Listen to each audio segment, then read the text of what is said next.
Hola amigos, este tema me encanta y espero que a ustedes también. Artículo de opinión. El retorno de los brujos. Fue el libro que cambió mi visión del mundo. Jacques Verdier conoció al alquimista Fulcanelli. Fulcanelli descubrió el secreto de la piedra filosofal. Esta obra marcó el principio del realismo fantástico. Denunció los límites innecesarios de la ciencia moderna. Abrió la mente a perspectivas fascinantes de la realidad. La realidad es mucho más compleja de lo que suponemos. El libro fue el comienzo de una revolución cultural y espiritual. Civilizaciones desaparecidas, sociedades secretas y poderes internos. Habló de cosas que dejaron a los existencialistas rascándose la cabeza. Citó a Borges, a Teilhard de Chardin, Arthur Clarke, Lovecraft o Gustav Meyrink. Habló de las pirámides, la isla de Pascua, las líneas de Nazca y el mapa de Piri Reis. Todavía seguimos rascándonos la cabeza ante tanto misterio como existe en el cosmos. Comenzamos. Cuando tenía 13 años de edad, vi con disimulo en el lateral de un kiosco de periódicos al que llamaban el kiosco de Bonillo, un libro grueso en edición rústica que se llamaba El retorno de los brujos, de Louis Pauwels y Jacques Verdier, editado por Plaza y Janés. Lo contemplé desde el frente, por la izquierda y por la derecha, y de momento capté que ese libro era mío.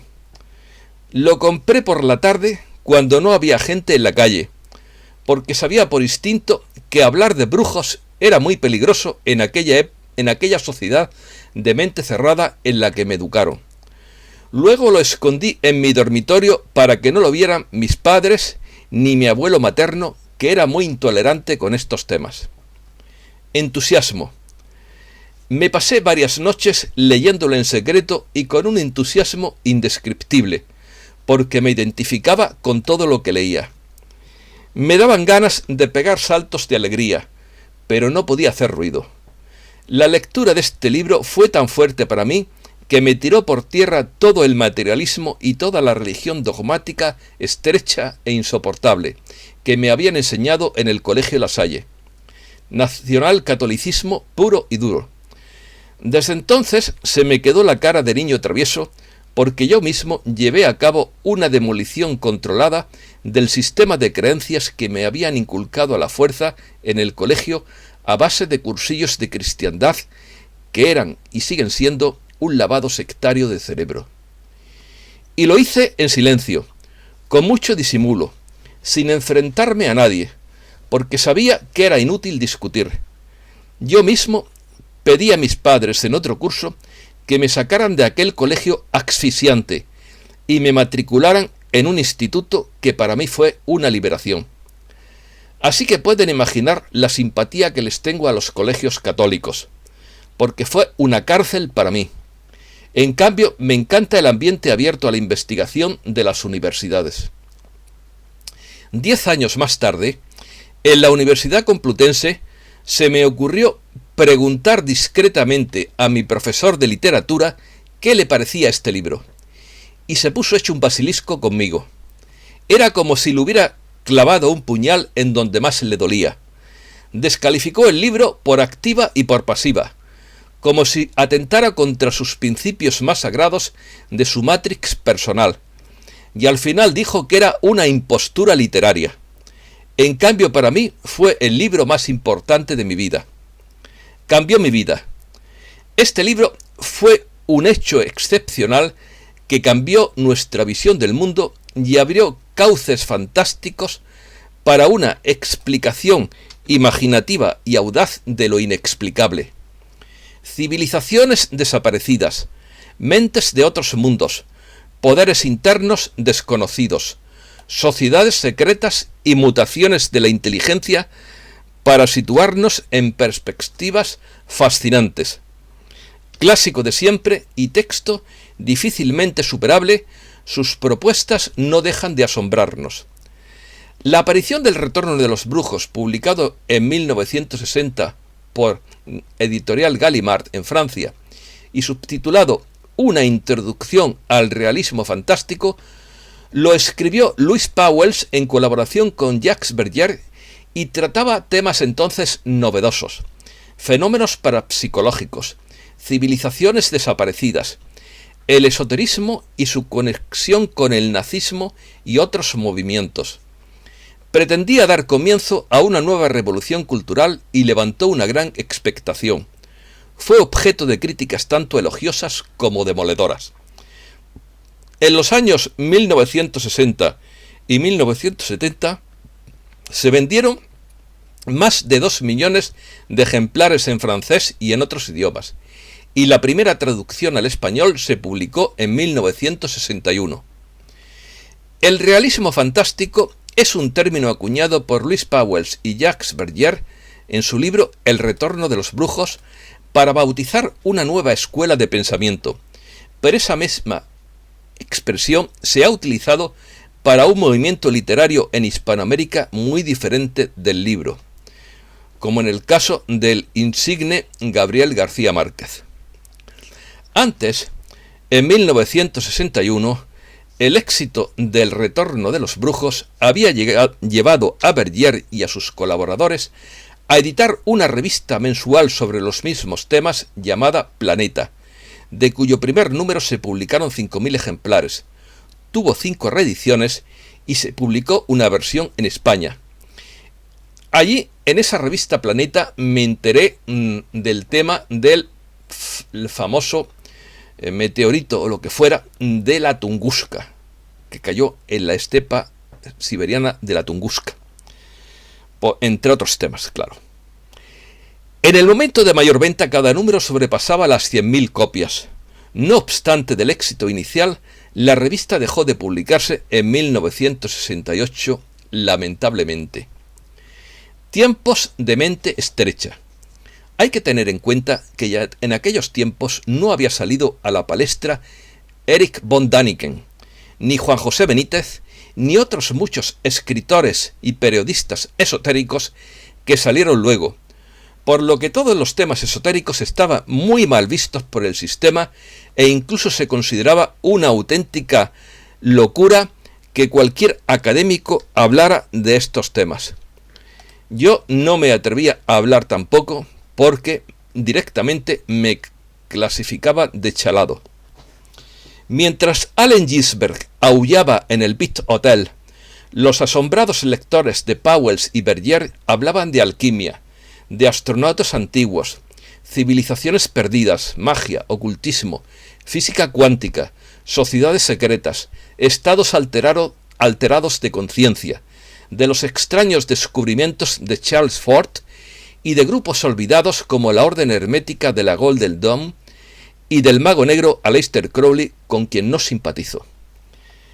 Pero ya entonces eran famosos autores como el padre jesuita Teilhard de Chardin, Arthur C. Clarke, H.P. Lovecraft, José Luis Borges o Gustav Meyrink, que se citan en el libro. Hoy en día se tolera más el tema porque se habla de alienígenas ancestrales en televisión gracias a la labor divulgadora de Giorgio Tsoukalos, a quien le reconozco el mérito.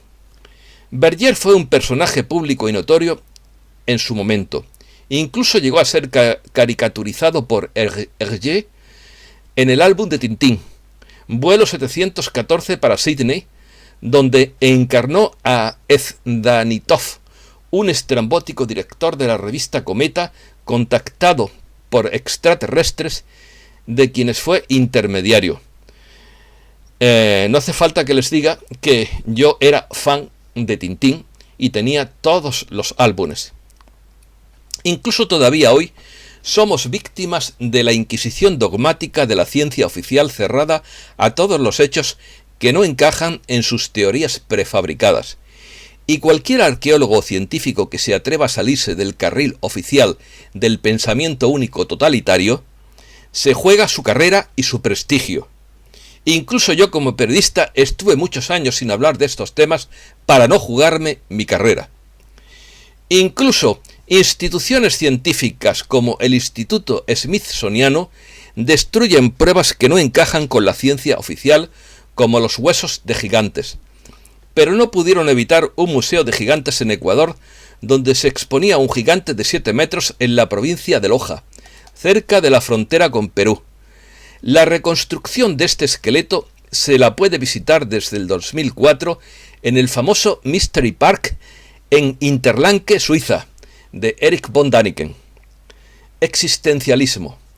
Lo más avanzado de aquella época, que estaba muy mal visto por la sociedad franquista de España, era el París del existencialismo de Jean-Paul Sartre, Albert Camus y Simone de Beauvoir, con cuellos negros de polo y jóvenes progres como yo que repetían constantemente que todo era absurdo y que nada tenía sentido. Aquel desencanto era normal después de vivir el infierno de la Segunda Guerra Mundial. Yo mismo asistía a las tertulias existencialistas, pero me aburría mucho tanto pesimismo.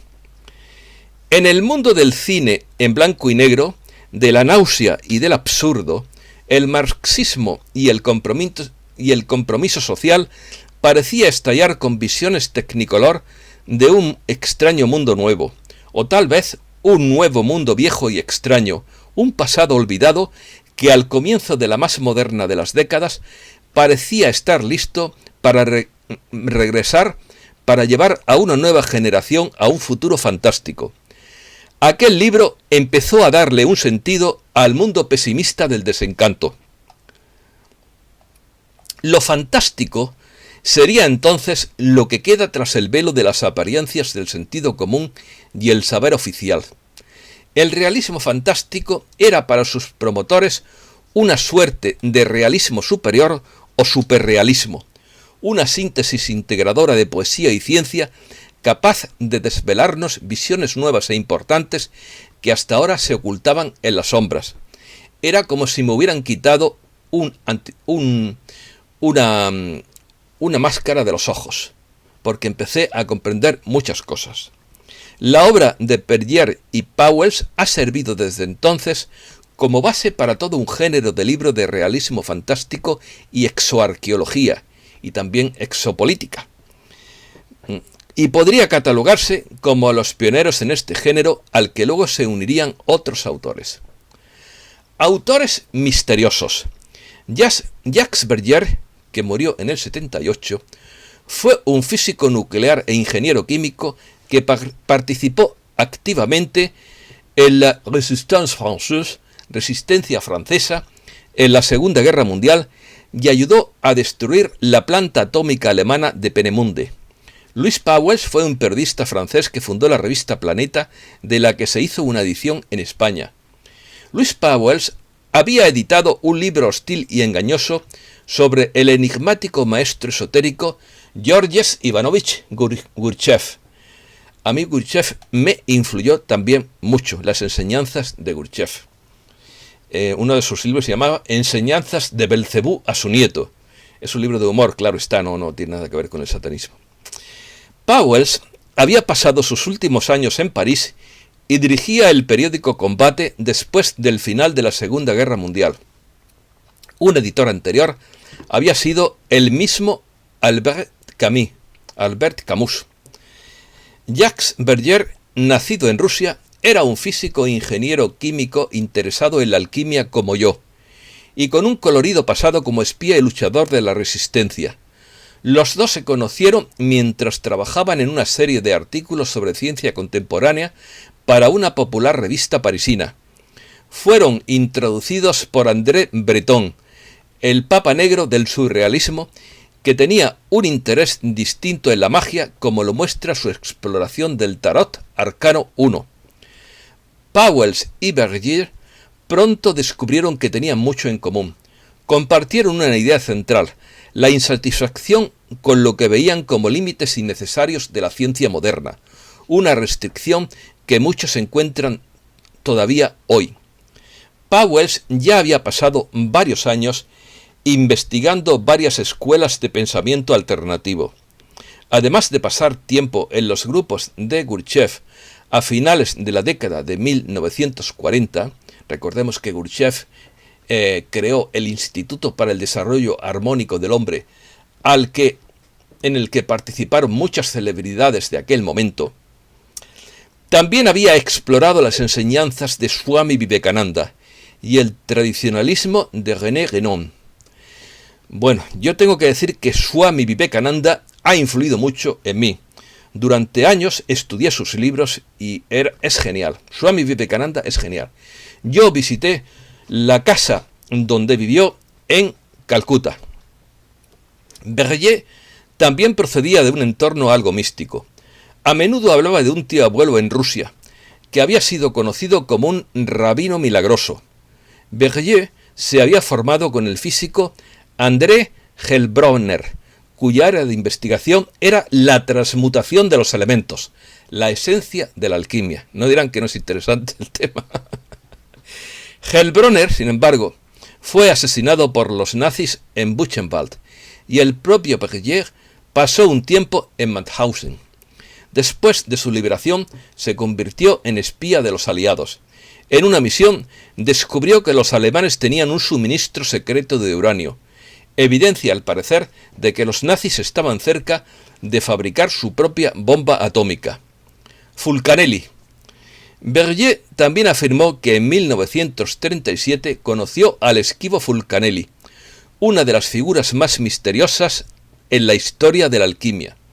Se creía que Fulcanelli había descubierto el secreto de la piedra filosofal y en su famosa obra El misterio de las catedrales reveló los significados ocultos del lenguaje verde alquímico, los símbolos esotéricos tallados en piedra en las grandes obras maestras góticas de Chartres y Notre-Dame de París.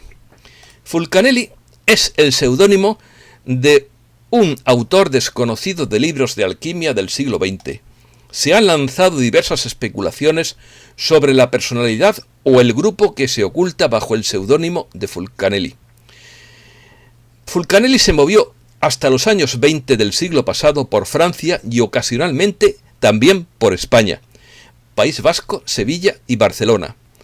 Para algunos era un personaje de vasta erudición, con importantes contactos y relaciones con círculos secretos e influyentes. Jacques Berger menciona en su libro que Fulcanelli y otro alquimista se dedicaron a visitar a los más conocidos físicos nucleares entre las dos guerras mundiales. Ambos descubrieron, somera pero muy gráficamente, en qué consistía un reactor nuclear y advirtieron los peligros de las sustancias subproductos de las reacciones. O sea, que advirtieron de la contaminación radiactiva que hoy conocemos también. Perdonen que tome un trago de agua porque ya me está dando...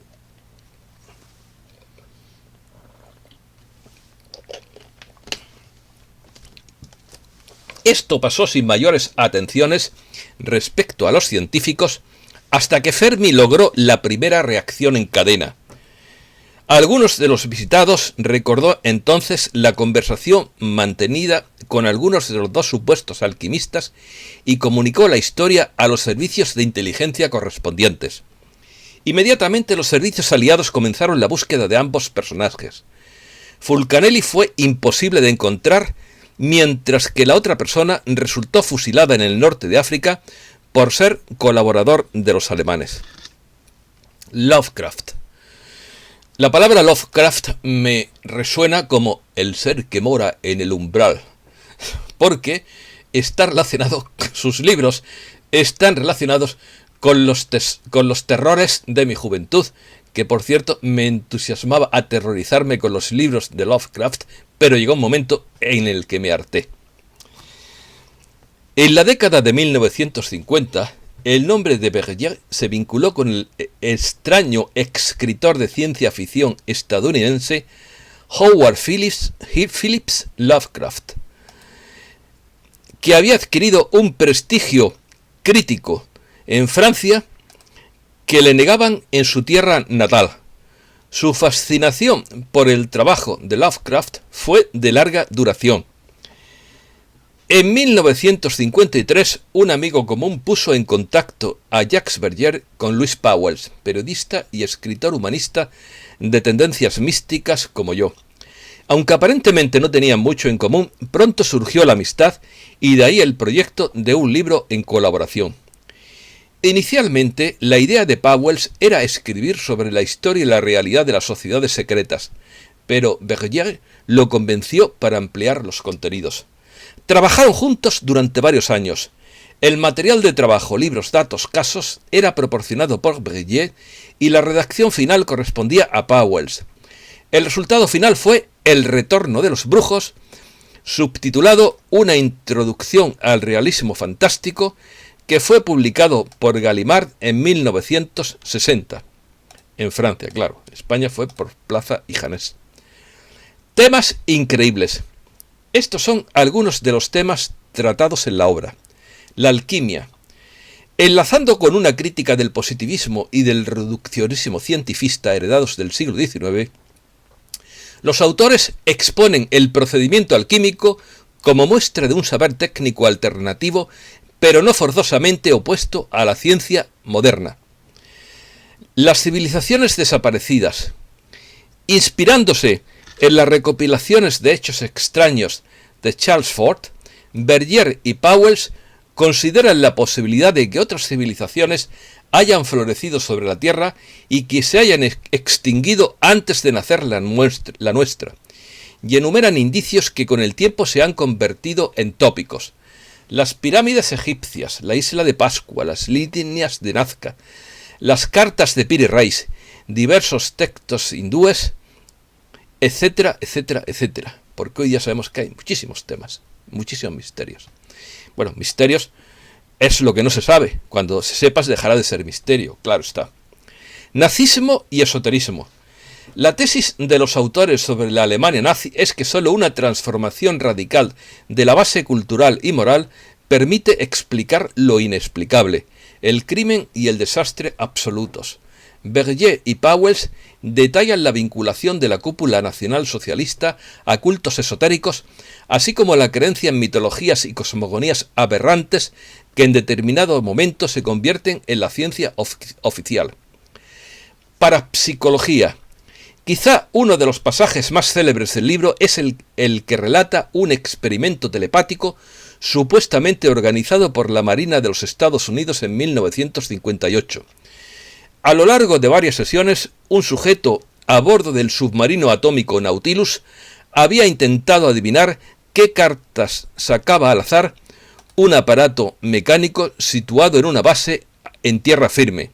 El porcentaje de logros habría superado con creces lo estadísticamente normal. Yo también experimenté en su día con las famosas cartas Zener.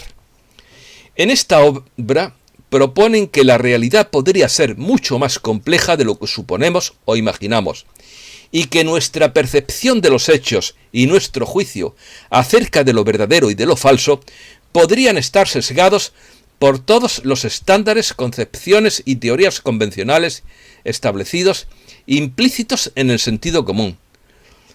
Lo que nos parecería falso, anormal o fantástico podría ser simplemente lo que no cabe en la manera común de ver las cosas, y desde ese punto de vista sería mejor apartarlo, olvidarlo y condenarlo, como diría Charles Fort. Lo que proponen Bergier y Pauwels en su obra es que el lector se libere de prejuicios, de teorías y concepciones caducas y vuelva a mirar directa y valerosamente a los hechos cara a cara, uno a uno, por fantásticos que resulten, antes de decidir con cuáles quedarse. No nos lo creemos todo, escribieron, pero creemos que todo debe ser examinado. Y yo también lo creo, lógicamente. Éxito editorial. Durante 5 años, Pauwels y Bergier recopilaron material recorriendo bibliotecas y salas de publicaciones periódicas, hurgando en periódicos, revistas científicas, buscando librerías curiosas y poco conocidas. Aquí tengo que hacer un paréntesis para decir que una buena parte de mi biblioteca procede de la Cuesta de Moyano en Madrid, muy conocida por todos los madrileños. Yo la amaba, porque allí encontré algunas reliquias imposibles de encontrar en cualquier otro lugar. Estudiaron textos antiguos, Investigaron prácticas abandonadas y estudiaron minuciosamente informes de fenómenos extraños que fueron pasados por alto o activamente ignorados por la corriente principal, creando su propio tipo de expediente X. Su objetivo era mostrar cómo prácticas como la alquimia, desde hace mucho tiempo descartadas por la mente moderna, tenían muchos paralelos con la física moderna y de que, de alguna manera extraña, la era moderna que se nos avecinaba podría tener más que ver con las ideas antiguas que se encuentran en la magia y el ocultismo de lo que sospecharíamos. En cierto sentido, Isis sin velo de Madame Blavatsky actualiza la ciencia con los últimos secretos de un pasado remoto. Esto estaba en consonancia con su creencia de que, como paso preliminar para comprender el presente, uno debe ser capaz de proyectar la propia inteligencia en el pasado y en el futuro. No era de esperar que un libro sobre magia y realidades alternativas incendiara el Sena. Sin embargo, pocas semanas después de su publicación, El retorno de los brujos tenía ambas orillas del río hablando de cosas que dejaron a los existencialistas rascándose la cabeza. Todavía hoy seguimos rascándonos la cabeza ante tanto misterio como existe en el cosmos. Fue este libro una carga de profundidad contra la ciencia cartesiana del siglo XIX. Muchísimas gracias.